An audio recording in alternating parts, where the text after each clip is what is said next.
Bonjour à tous, Привет, друзья, как дела, comment ça va? Bienvenue sur ma chaîne YouTube de Charles en Russie. Aujourd'hui, dans cette nouvelle vidéo, j'ai décidé de vous expliquer pourquoi et quelles sont les raisons de mon départ de France vers la Russie où je vis maintenant depuis 3 ans. Je me livre à vous. Si vous aimez le contenu sur la Russie, n'hésitez pas à liker, à partager et surtout à vous abonner. On va y aller.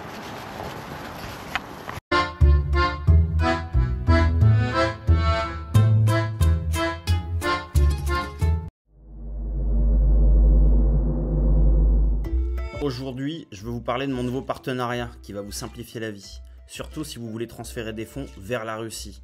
Vous savez à quel point c'est devenu compliqué avec les sanctions bancaires et l'exclusion du SWIFT, mais j'ai découvert Rootfi. Rootfi est une plateforme unique qui vous permet de transférer de l'argent d'une manière simple, rapide et sécurisée, tout en contournant les restrictions liées au système SWIFT. Que vous soyez en Europe ou en Russie, Rootfi vous aide à envoyer et recevoir de l'argent sans passer par des processus bancaires compliqués. Leur système est ultra efficace. Les transferts sont actuellement disponibles en dollars, mais si vous avez une carte en euros, la conversion se fait automatiquement. Et bientôt, ils offriront aussi la possibilité de transférer des roubles vers des comptes en dollars ou en euros. Et ça, c'est unique. Plus besoin de vous soucier des restrictions bancaires. Le meilleur dans tout ça, vous recevez votre argent en moins de 60 minutes sur votre compte. En plus, la plateforme est hyper simple à utiliser.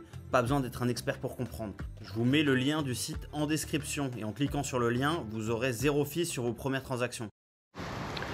Ça fait maintenant 3 ans que j'habite en Russie et j'ai envie de vous expliquer et de me livrer un peu à vous sur les raisons de mon départ dans ce nouveau pays. Pour revenir un peu donc en arrière, moi je suis né en Normandie, à Caen dans le Calvados. Et ensuite, pour les raisons économiques du travail de mon papa, on a déménagé à Besançon. Besançon, c'est en Franche-Comté, c'est vers la Suisse. J'ai passé une grande partie de ma vie là-bas pendant 13 ans. Et ensuite, encore un déménagement, on est parti à Bordeaux en 2013. Pourquoi je vous dis ça? Parce que j'étais déjà quand même assez habitué à refaire ma vie, à construire des nouvelles amitiés, et ça me fait pas peur de bouger aujourd'hui. J'ai en quelque sorte déjà cette habitude. À Bordeaux, j'ai fait des études supérieures, dont une licence double diplôme, et je suis parti en Irlande, à Dublin. J'ai rencontré mon épouse là-bas. On a vécu 2 ans à distance, mais j'allais la voir quasiment tous les week-ends. Et ça a construit une relation vraiment solide. Après ça, ma femme m'a rejoint à Bordeaux et on a vécu à Bordeaux 3 ans. Et ensuite, on est arrivé donc à Moscou. Je suis né dans une famille catholique, pratiquante, traditionnelle. Et on est une famille qui est assez grande puisque j'ai en plus 3 sœurs. Donc le modèle traditionnel, c'est un modèle que j'affectionne et dans lequel moi j'ai grandi. Et c'est donc mon influence. Qu'est-ce qui fait que j'ai quitté la France pour une meilleure vie, je pense, en Russie aujourd'hui, en 2024?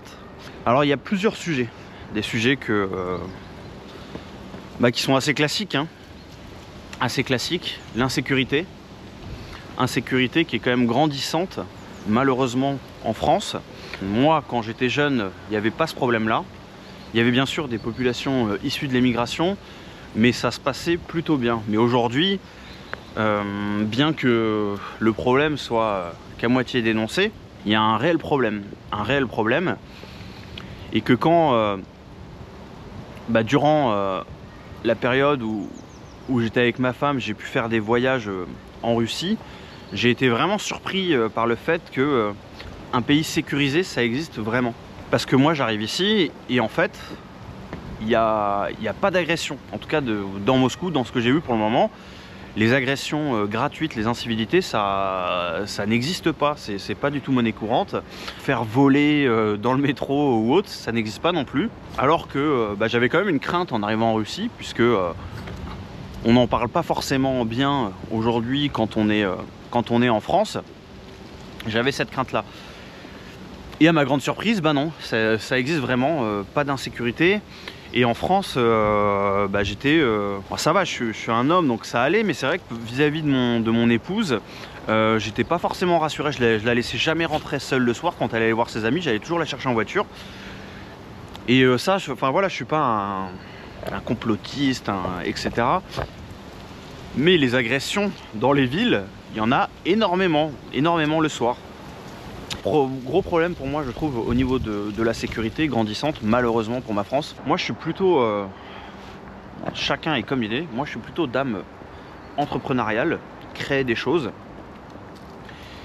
Et en 2018, j'ai créé mon premier projet. Une start-up, une application de promenade et de garde d'animaux de compagnie entre particuliers. Donc je suis rentré dans un système où j'ai été accompagné par un incubateur, j'ai des associés qui m'ont rejoint. Mais c'est vrai que en France, c'est quand même assez dur d'entreprendre, même s'il y a bien sûr des success stories, il y en a qui arrivent et bravo pour eux. Mais l'écosystème est franchement pas favorable à l'entrepreneuriat, parce qu'en fait, on se fait dégommer très rapidement avec les taxes, avec toutes les charges qu'il faut payer, les comptas, etc. Ce qui fait que si on n'a pas un budget conséquent qui est prévu pour sa boîte, la boîte se crache très vite. Alors qu'en Russie, pareil, il y a un système qui est quand même fait pour l'entrepreneuriat. Alors pour le salariat, c'est un peu différent, parce qu'en fonction de là où vous le trouvez, vous pouvez avoir quand même des bas salaires. C'est une chose qu'il faut reconnaître. Mais pour l'entrepreneuriat, vous payez des taxes à 6%. Et si vous travaillez à l'international, les taxes, c'est 0%. Il y a aussi des régions, j'en ai déjà parlé dans des vidéos, des villes comme Dobograd ou Innapolis, où vous payez, si vous êtes entrepreneur de la tech, 0% aussi. 0%. Donc c'est quand même un écosystème qui est quand même beaucoup plus fait pour l'entrepreneuriat. Il y a beaucoup moins de taxes, ce qui laisse quand même une possibilité de respirer et de pouvoir avoir une chance de se lancer sans se cracher trop vite. Et si on se crache, dans tous les cas, c'est pas grave, on recommence. Mais si on n'a vraiment plus de budget, c'est assez compliqué. Voilà, je pense qu'il y a un écosystème qui est quand même beaucoup plus favorable à l'entrepreneuriat en Russie qu'en France, dû au modèle économique du pays. Un autre point également, donc moi j'ai eu ma première fille en 2020. Je trouve le système qui est pas vraiment au point pour les enfants en France. On est dans une dégradation. Et quand vous avez un enfant, alors, parlons de Bordeaux, quand vous avez un enfant à Bordeaux, mais qu'est-ce que vous faites pour vous occuper avec votre enfant la journée? Je pose une question, s'il y en a qui sont de Bordeaux ou alors en France, quelles activités vous pouvez faire à part aller au parc bordelais, promener vos enfants, montrer les oiseaux? Y a quoi comme activités qui sont prévues pour les enfants? Moi je trouve qu'il y a quasiment rien. C'est vraiment dommage.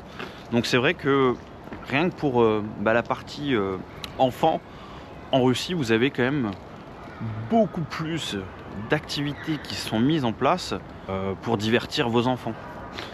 Et c'est une chose qui est excellente parce que quand on fonde une famille, c'est pas facile et il faut pouvoir divertir. Et ça permet aussi aux parents de se reposer aussi, de proposer des activités nouvelles à ses enfants. Et à Moscou, là où je vis, c'est vraiment incroyable ce que vous avez comme activités différentes pour les enfants. Que ce soit au niveau des crèches que vous pouvez choisir avec des programmes différents, des jeux pour enfants que vous trouvez dans chaque quartier. Si vous allez dans les centres commerciaux, le dernier étage qui est réservé que pour les enfants, vous avez les coiffeurs pour les enfants, le cinéma pour les enfants, apprendre les métiers pour les enfants, les jeux pour les enfants. Enfin c'est juste, je retournerai visiter et vous montrer ça parce que c'est juste phénoménal. J'ai jamais vu ça ailleurs. Et puis aussi, on passe le cachet. La Russie reste sur un modèle, est basée sur un modèle traditionnel qu'on est en train de perdre aussi en France. Et vous avez vu, il y a un nouveau visa qui est mis en place. C'est le visa idéologique. C'est la première fois que ça existe dans le monde. C'est que si vous vous reconnaissez dans les valeurs traditionnelles et que vous habitez dans l'Occident où vous êtes plutôt sur un modèle progressiste, mais progressiste qui convient vraiment pas à tout le monde, vous avez la possibilité de rejoindre la Russie et d'obtenir les documents sans forcément en plus maîtriser la langue russe. C'est fou quoi, c'est fou, c'est comme s'il y avait deux mondes aujourd'hui qui étaient en train de se créer. entre la vision traditionnelle de la famille et puis et croyante, et l'autre vision du monde qui est assez différente, qui convient vraiment pas à tout le monde. Et effectivement, ça, je reviens donc sur ce sujet-là aussi, c'est que moi, en tant que personne traditionnelle qui grandit dans cet environnement traditionnel, je peux pas supporter aujourd'hui il y ait des membres de la communauté LGBT qui viennent à l'école et donner certains enseignements de genre et autres à mes enfants. Moi, c'est pas concevable. Je le dis honnêtement, c'est pas concevable. Ma fille est une fille et ce sera pas un enfant renard ou voilà, vous voyez ce que je veux dire. Puis en plus, toute cette exubérance.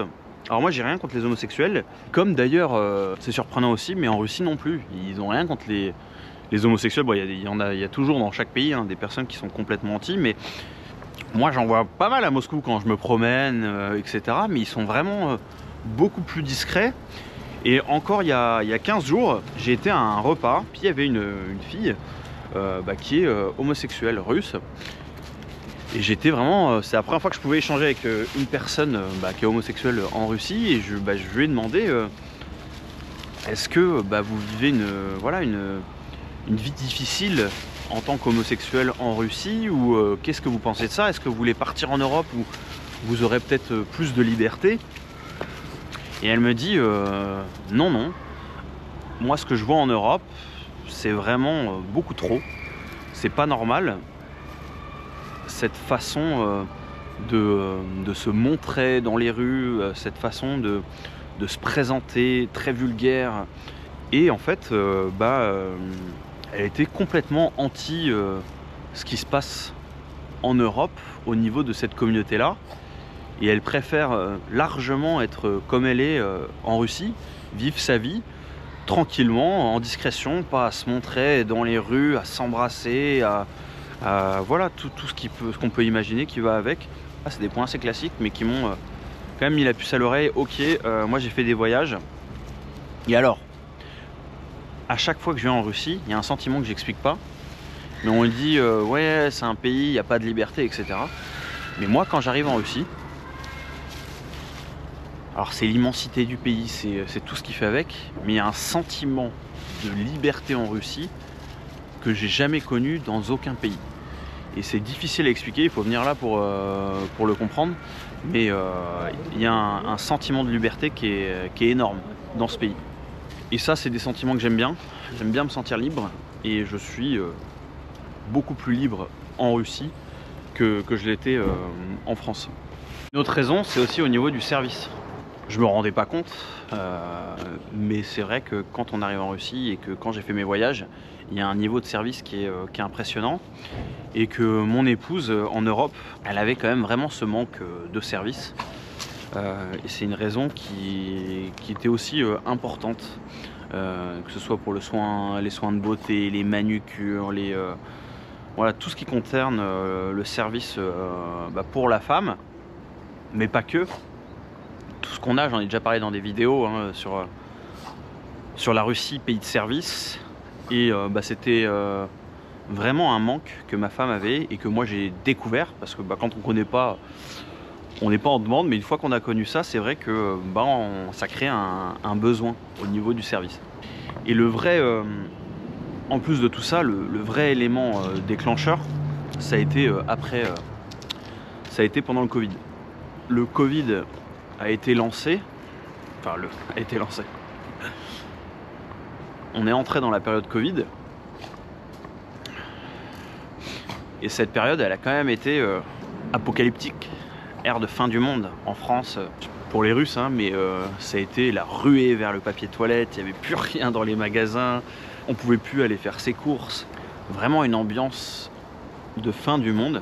Et petit à petit, donc on a été cloîtrés à la maison, impossible de sortir. Il fallait écrire un papier qu'on pouvait sortir 15 minutes pour se promener dans la journée, ou alors si on voulait aller faire ses courses, sinon on prenait une amende, il y a la police qui tournait partout. Et donc on était vraiment cloîtrés à la maison. Et en plus, si on voulait continuer de travailler, moi j'ai de la chance, je suis pas dans le salariat, mais il fallait être vacciné. moi ça m'a, je sais pas, ça m'a, comme beaucoup de monde, hein, ça a perturbé. Mais j'ai décidé de partir, j'ai fait un visa de touriste. Non, c'était visa de famille qui m'a permis de rester 3 mois, qui pouvait me permettre de rester 3 mois en Russie. Et j'ai dit à mon épouse, bon ok, on part en voiture en Russie. On fait nos petits papiers, on avait fait les tests dans le nez, pas le Covid, etc. On arrive, premier hôtel, d'ailleurs, anecdote, on arrive à Paris, donc il n'y avait quasiment pas d'hôtel d'ouvert, puisque c'était le confinement, pas de business, les hôtels ils étaient à l'arrêt. Donc on trouve un hôtel ouvert en périphérie, et on arrive. C'était un hôtel qui était en fait mis à disposition à 80% pour des réfugiés. J'ai rien contre les réfugiés, s'il y a besoin d'accueillir ces personnes-là, etc. Mais franchement, il y avait un climat dans l'hôtel qui était absolument pas de sécurité. Il n'y a même pas un gardien qui est là pour surveiller. Donc franchement, pas très à l'aise dans l'hôtel. On repart le lendemain en Allemagne, désert, les routes désert. On part en Pologne, désert. Et d'ailleurs, c'était sympa. Il y avait un truc qui était sympa, c'est que les quelques hôtels ouverts en Europe du 4 étoiles, c'était 50 € la nuit. Donc c'était très très bien, on dormait bien. On arrive en Lettonie, on passe la frontière et là s'ouvre un nouveau monde. Un monde où... alors ils ont eu le Covid, hein, mais ils ont eu un peu de répression, mais pas comme ici. Et de toute façon ça a été très rapide. Mais on arrive en Russie et là c'est un nouveau monde qui s'ouvre où la vie en fait est normale. Comme s'il n'y avait pas le Covid. Comme si... franchement c'était vraiment l'impression d'être dans une autre matrice. C'était un autre monde. Les gens partout dans les rues, ça va dans les magasins, pas de masque. Je sais qu'il y a eu un petit peu, mais de toute façon c'est les Russes, c'est pas la même mentalité. Et je peux vous dire que la vie était complètement normale. Je me suis dit non mais attendez, on nous dit en France que la Russie est une dictature sans liberté. Moi je suis cloîtré à la maison. J'ai presque pas pu assister à la naissance de ma fille dans l'hôpital puisqu'il y avait des réglementations comme quoi les marines ne pouvaient pas assister. Finalement j'ai pu y assister. Mais c'est quoi ce bazar? J'arrive en Russie et les gens se promènent tranquillement. Et là je me dis ok, ça commence à faire beaucoup trop de raisons. Donc après les 3 mois que j'ai passé là, où j'ai passé un super séjour, on est rentré en France. On a mis tout en place pour partir rapidement 2 mois après. Donc on a laissé l'appartement, on a mis toutes nos affaires dans un garage, on est reparti en voiture et c'était un voyage sans retour. Sans retour. Donc toutes ces raisons-là ont fait que moi j'ai décidé de quitter la France pour une meilleure vie, je l'espère, en Russie. Mais pour le moment, c'est ce qui se passe. D'ailleurs, ça me fait penser, j'ai mis en place un nouveau groupe. Donc j'ai une chaîne Telegram que vous pouvez suivre, qui est... faite pour tout le monde. Je mets des infos, je poste quotidiennement sur ma vie en Russie, à Moscou. Mais en plus de ça, j'ai mis en place un nouveau groupe réservé pour les Français. Je mets le lien en description. Réservé pour les Français. On est déjà une petite trentaine. Il y a quelques anciens, des nouveaux arrivés et des futurs arrivants. Et l'idée, c'est d'échanger sur tous les sujets. Sur comment faire des documents en Russie, comment trouver un logement, que faire en Russie, est-ce qu'il y a des possibilités de revenus, quelles sont les bonnes adresses pour manger, les bonnes adresses de tourisme, toutes les questions que vous pouvez avoir, on est là, il y a des rubriques, on échange dessus et le groupe est actif. Donc n'hésitez pas à rejoindre le groupe si ça vous intéresse. Si vous aimez le contenu sur la Russie, n'hésitez pas à liker, à partager et à vous abonner.